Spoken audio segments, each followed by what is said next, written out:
Real combat. Real action. Carnage Media. Is the Wrestling Minute. Wow.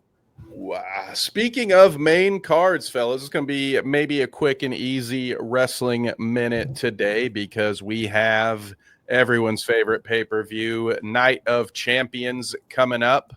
And so far, there have been 4 matches locked in. So I want to roll those out for you guys and see, as casuals / non-viewers, is this enough to get you to want to tune into that pay-per-view, or do you want a little bit more? So we will start with the WWE Intercontinental title match where Dominic Mysterio, for those of you who don't know, that is Rey Mysterio's kid. All right. Some folks haven't tuned in for a while, and yeah, you wouldn't believe it. He pretty much goes out there doing his best Eddie Guerrero impression, which is amazing. If you remember that storyline from 20 years ago about Eddie being his real dad in kayfabe, it's beautiful. It's amazing. He's taken on AJ Styles, which somebody who was an indie darling, if you want to call TNA that, for a long time. Somebody, Bullet Club, all that stuff. AJ Styles is still somebody us internet marks love, and so for him to get a big match in a big pay-per-view, a lot of people like this one. Dominic Mysterio, one of the most beloved heels in the WWE right now. Everybody loves to hate this guy, so we've got that one. Next, we have our Queen of the Ring tournament final. The semifinals haven't happened yet, so we've got 4 names here for these next 2, and I don't think you guys watch too much of the ladies' side of the program, so we'll rush through this one, but I'll give you my opinion. Asuka or Alexa Bliss versus Roxanne Perez or Jade Cargill. For me, I think it's probably going to be Jade Cargill who wins this whole thing. She is just a physical specimen, dude, just absolute beast. Any one of these 4 would honestly be a pretty decent guess, but Jade is someone that really needs a push. And the Queen and King of the Ring is kind of a weird thing because it's not a title. It's like a crown you get for a night, and then you get a title shot later. So I can't imagine the top people winning this on the women's side. But on the men's side, we've got Yeet Man Jey Uso taking on the grandson of a plumber, Cody Rhodes, or we will have the hometown hero somehow, Sami Zayn. Long history back and forth there. We don't have time to go over it. But Sami Zayn, now the fan favorite on the Saudi shows, or Randy Orton, the Cobra himself. So it'll either be Uso or Rhodes versus Sammy or Randy Orton. Tough one to call there. And then, of course, the final is John Cena versus CM Punk. Afterwards, I believe, according to CM Punk, loser has to suck a blood money covered penis, I believe. Or might be getting that confused. Anyway, so, guys, those are the 4 matches we know about so far. These are always sort of looked at as weird shows because in the past they used to kind of be the show where you'd get Goldberg or Undertaker to come out of retirement, just sell to the nation of fans who only get the one show a year, so they're going to pay you money no matter what you do. So it used to be sort of its own little island of non-continuity, like, yeah, this should happen, and then we'll go back to the real story afterwards. But now they're really including it as if it's a major pay-per-view, so it stands to reason they would want a lot of people to watch this. So, boys, what do you think? Wade, I'll start with you. Did any of that interest you in wanting to catch at least some of this event if you're not going to watch all of it? Yeah, definitely Mysterio. That one kind of intrigues me. And then, yeah, like you said, I don't really watch the women's. But It's fair. You do great work, but I understand. Cody Rhodes and potentially Randy Orton. I would like that. That would be fun for me. I would tune in for that one. And then obviously John Cena. It's his last run, so getting to see him, old nostalgia there, like farewell. Yeah, that's true. And I may have forgotten to mention, because we don't talk about a ton of the wrestling stuff, but Seth Rollins has the Money in the Bank suitcase. Now, I don't know if he's going to go all the way over and do anything with that while he's there, but there is that to throw around. He's got Paul Heyman in his corner. So, Zach, what about you? I know you recognize some of these names from your former life as a wrestling fan. Well, you guys keep on talking about this John Cena guy. Who is this guy? I mean, I'm always watching, but I don't see anybody when it's going. Yeah, no, I always love to see a little bit of John Cena. I love to see John Cena smack around some CM Punk. That's what I would want to tune in to mainly see. I'm not gonna lie, just because CM Punk is kind of hurt my feelings when he went to the old MMA world, embarrassed the wrestling community that way. But yeah, Randy Orton. I love to see me some Randy. Come on and slam him on down Out of nowhere.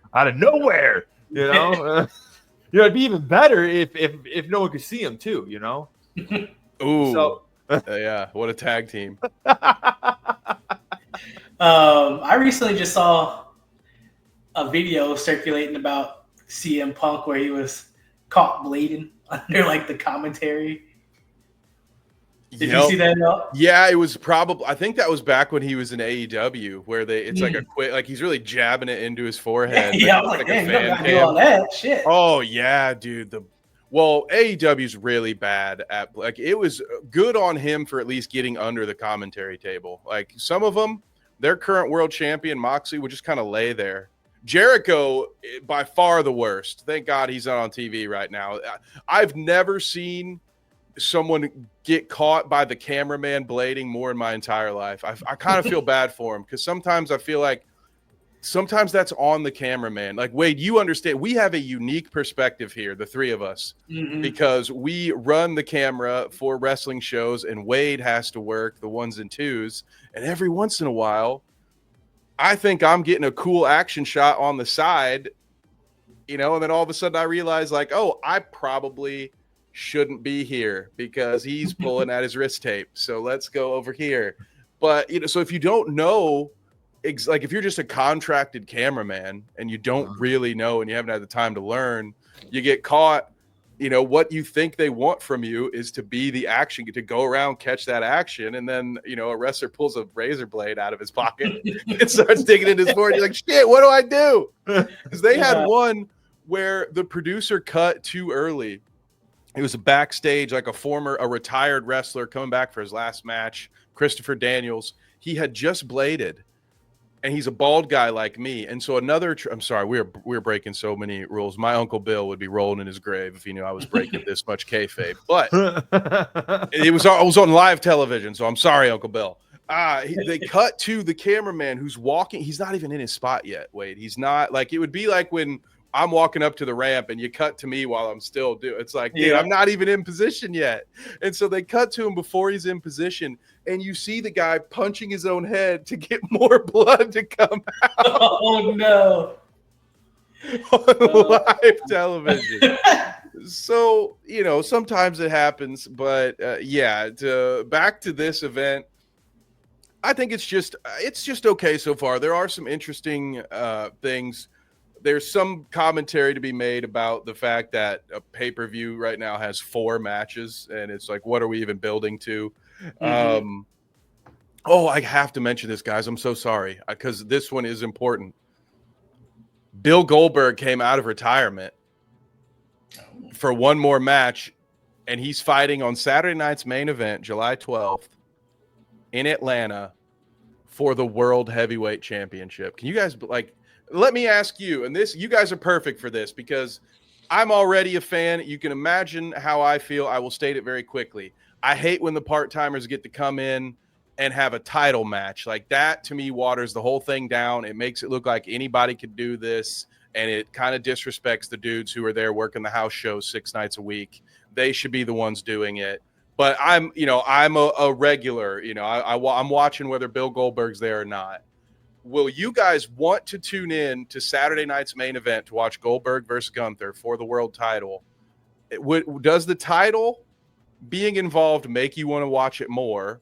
Or does it come off to you as an outsider the same way it comes off to me as like, why is this old man getting a title shot? Zach, I'll start with you this time. Yeah, it does. I mean, if you're gonna do that, at least finesse some storyline into it.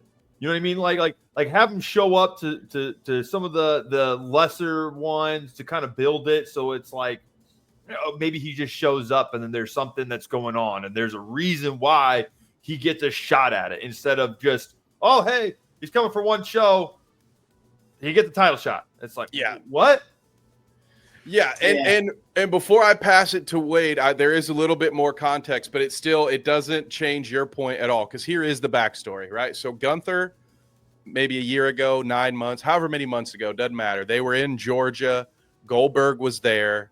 Back then, Gunther was the champion. All right. A week ago, he wasn't. So this whole thing gets even messier. But so back then, he was the champion. He calls out Bill Goldberg for basically, I don't even remember. He calls him like a one-trick pony. Just talks shit about him and, okay, whatever. We'll see you. So the fact that Goldberg would want to come back and fight Gunther, that part makes a little sense.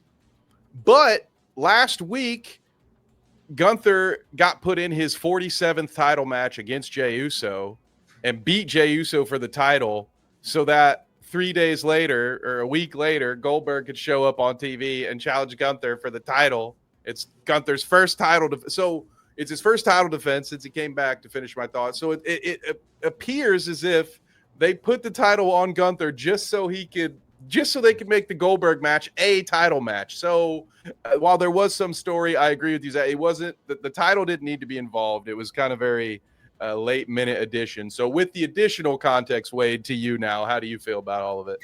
Yeah, it's feels more like a money grab rather than like building a storyline and entertaining your fans. Yeah, it would have been better if you're like, all right, yeah, this could make some money, but let's do this more interesting. Like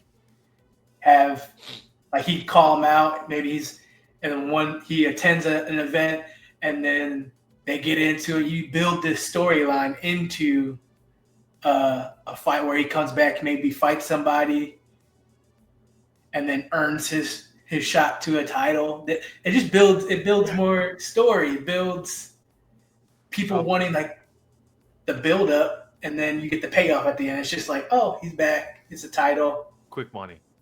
Yeah, some form of escalation, right? Like, come back, challenge him to a fight, but give us another week or two before it's a title match. And it's not until the 12th. You still have 3 weeks to build.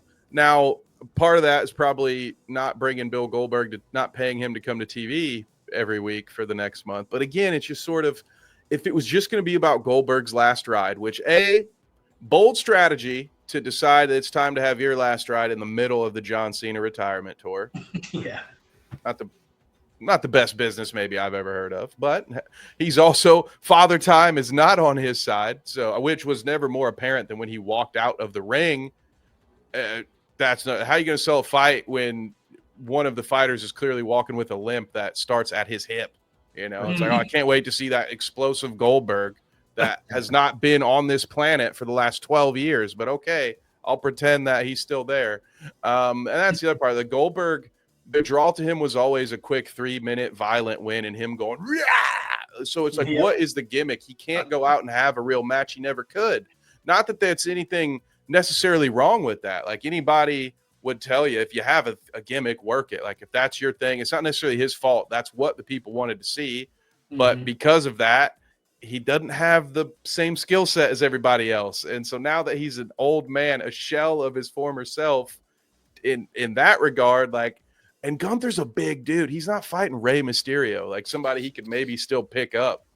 Like, you're talking about like a 6'2", 6'4" powerhouse that Bill Goldberg's gonna fight for some reason. Like, it doesn't make any sense to me, guys. And then I just find myself happy that they didn't tack it on to the Night of Champions show, because that would have probably been just even worse. Like, we've had enough. Feel how you want to feel about the Saudi shows, but after a while, you have to say, like, quit quit forcing these audiences to watch people who should be retired come out of retirement. Yeah. And put on the worst and just put a complete damper on their otherwise illustrious careers.